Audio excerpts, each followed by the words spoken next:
Hi, Cheryl here, and welcome back to week 2 of the 4 ways to increase your profits, converting travelers to guests. In the last video, we covered what the 4 ways are and got started on lead generation. We discussed what lead generation and marketing actually is, and that it's a good idea to look at what you're already doing and how you can improve your processes before you start doing any new marketing to ensure you're not missing any opportunities. In this video, I'll talk about the second of the 4 ways, conversion rate. As I talked about in the last video, learning the 4 ways and other business techniques saved me from bankruptcy in my first business, helped me make it profitable again, and had other business owners asking me for help with their challenges. These skills are very powerful if you learn how to use them effectively, and I'd like to continue to share these ideas so they can help you too.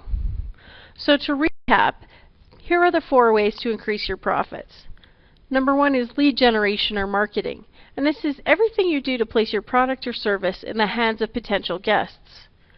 Number 2 is conversion rate, what we're covering today, and that's converting travelers or shoppers to paying guests. Number 3 is number of transactions, or how often someone buys from you, and we'll cover that next week. And number 4, average dollar sale, or how much someone spends with you each time that they buy. In this video, we'll be focusing on conversion rate, the most easily improved of the 4 ways. So conversion rate is simply how many people have been introduced to your service versus how many actually buy. So put another way, if 100 people see you on the internet and 10 travelers book a stay, then your conversion rate is 10%. So I've learned that this is the single biggest limiting factor to a business's growth and profitability, and an area that gets far less attention than it should. In fact, this is one of the cheapest, most effective ways to increase your profits.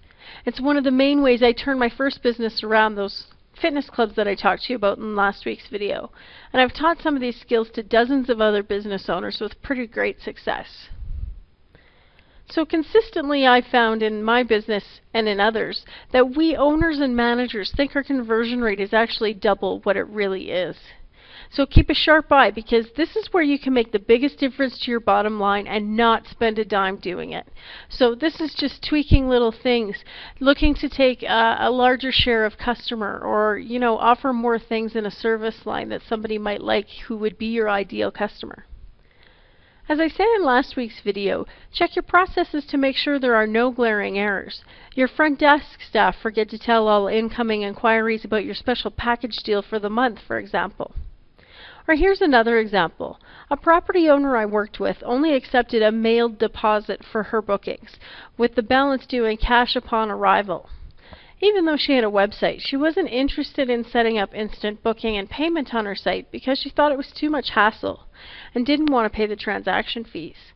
I convinced her it was critical to her business, since the vast majority of travelers book online now and they want to book instantly. So she agreed to try it for a season, and her bookings increased by about 35%. When she switched to a more guest-focused approach, her conversion rate increased. Have a look at your processes and see who they benefit, you or your guest. Of course, you can't make everything focused on the guest, but I'm pretty confident you can find ways to make it easier for your guests to buy from you.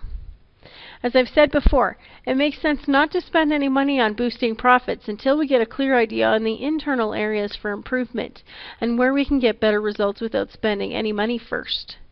In order to do that, we have to test and measure. In the written report of the 4 ways that you get when you subscribe to my newsletter, it gives a much more detailed overview of testing and measuring in a couple of templates. So now we'll look at how to keep a potential guest's attention and get the booking. Here's where marketing and conversion rate go hand in hand. Let's look at it this way. It's marketing's job to put out to the world what you have to offer, and it's your job to make sure potential guests understand that you are the best choice for them and why. Take Mike, for example. Mike is planning his family holiday for next year. His family has decided PEI is where they'd like to vacation, and they think that renting a cottage would be a great idea. Mike starts surfing the internet looking for appropriate places and discovers there's a lot out there. Mike isn't sure where to begin, but he dives into the task with enthusiasm. And after many hours of looking at website after website, he's down to just looking for a few things. How much does it cost? Is it available when he needs it? What all does the property offer? And he's also looking for something, and he may not even know what, that will set this property apart from the 600 others out there. It's all starting to blur together. Finally, Mike settles on his top 3 choices. He starts calling and emailing these properties to check availability and to ask the questions that aren't already answered on the listing he's looking at. Here's what he experiences. Cottage A doesn't have a very good website. The property is in a perfect location, but the photos are kind of blurry, and it doesn't mention on the site if there is internet access or if there's a barbecue at the cottage. There is no answer when he phones and no voicemail for the property, so he sends an email and the owner answers all his questions and all the things he's looking for are available, but the owner only takes cash, check, or deposit, which is not at all convenient for Mike. Then there's Cottage B. Cottage B has a great website, clear photos, easy to navigate, reasonable rates, etc. He emails the cottage requesting availability and doesn't get a reply after 3 days. So he phones and gets a message that they will be back to him within 48 hours. Still no call back and no email. Cottage C is listed on a booking site. It's a little further away from where they want to be, but the website has links to all kinds of activities nearby, and the video and the property listing talks about the beach chairs and the toys they supply for their guests while showing the property in its splendor during the summer. The price is a little more too, but the property does such a great job of showcasing all that it has to offer and makes suggestions of special off-the-track beaches close by where the kids would love to play in the tidal pools. The website talks about the canoes they have on the property to traverse the river if Mike would like to try that, and then mentions the welcome gift of fresh blueberry scones, the cook's specialty, upon arrival for guests. Plus, they have a special offer of 2 nights free if you book for 2 weeks, so he can extend the holiday by a couple of extra days without increasing the cost by much. Which one do you think Mike will choose? This is very similar to the experience a lot of people out there looking for your type of accommodation have. So ask yourself, what kind of service do you provide? And do you make sure in all your advertising in your website that as much detail is included as possible? In this society of instant gratification, people don't want to wait 3 days for a phone call or an email back. They want to do it now. It doesn't matter what your particular type of property is, inn, hotel, cottage, beach house, etc. If you're in the business of taking money for accommodation, I guarantee there are things you are missing in your conversion rate potential because no business is perfect. People spend an average of 7 seconds looking at a web page to determine if it is worth their time. If you don't capitalize on that time, then it's lost revenue, since 72% of bookings are made through the internet. If you get one opportunity to grab their attention, you better make the most of it. So here are some ways to increase your conversion rate for you to think about. Pick 1 or 2 of them and test and measure to see if there's room for improvement or if you're satisfied with what the numbers tell you. Number 1. Ask questions. When you get the opportunity to speak to a potential guest, usually it's when they call to inquire about rates or availability. Here's your chance to show them how you differ from the competition. At the first chance, I would say, would it be all right if I just ask you a few quick questions to make sure I can offer you the best possible value? Who in their right mind is going to say no? Now the ball's in your court, and you have the opportunity to ask a couple of questions to qualify the potential guest and determine if you can make the most of their stay. By asking something as simple as, how did you hear about us? Or, are you traveling with others or alone?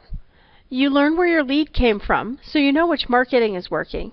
And also, if they're here for a golf tournament and there's 15 other people traveling with them, here's an opportunity for you to offer a group rate and capture 10 times the business. 10 times the profit for asking one question is a pretty good return on investment, don't you think? If you ask if they're traveling for business or pleasure, then you can mention things they might be interested in, and you'll have a better insight into what might be important to them, and then you can appeal to those things. Number 2. Offer a written guarantee. Let people know how you stand behind your accommodation in writing. If you've ever traveled yourself and booked a hotel, timeshare, cottage, motel, etc., without having been there before, you always wonder if the property will measure up to its description. Are the rooms clean? Do they service the pool properly? This is why some people don't take a chance on unique accommodations. They're not sure what they're going to get. If you offer a satisfaction guarantee, then put it in writing and make sure it's included in all the places someone can book your accommodation. On your website, at the front desk, leave it on your voicemail or hold messages, and include it in your property description on booking engines. A written guarantee goes a long way to increasing the comfort level of a potential guest and encourages them to book with you. In a different industry, I have a psychologist I coach to improve his business, and we decided to offer a written guarantee for his services and seminars. 100% money back if he can't help you. It's increased his conversion rate by 24%, just that one small change. Educate on value and not price. If you don't want to compete with the cheapest competitor, you have to give a reason to choose your property over another. When someone finds value in something, they feel a fair exchange has been made for their money, and they don't mind paying a little more. Educate your prospective guests on all you have to offer, from the crisp, high-quality linens to the fresh-baked scones in the morning. The more value you provide, the easier it is for the guest to justify the cost of a room as great value, even if it's not the cheapest price. Talk about benefits. People like to know about features, but it's benefits and emotions that really sell. Features are things like, we have 17 rooms, a swimming pool, and a hot tub. That's really nice to know, but benefits are the what's in it for me messages. People are tuned into WIIFM, what's in it for me, and they want to know how you can make things better for them. For example, after an exciting day of deep-sea fishing, come back to relax in our outdoor hot tub, and the kids will love our heated pool. We have 17 cozy rooms available, just steps from the ocean. Which sounds more enticing, that or the we have 17 rooms, a swimming pool, and a hot tub? Use testimonials. People want to know if others have had a good experience at your property before they take the chance to stay there for the first time. This is called social proof.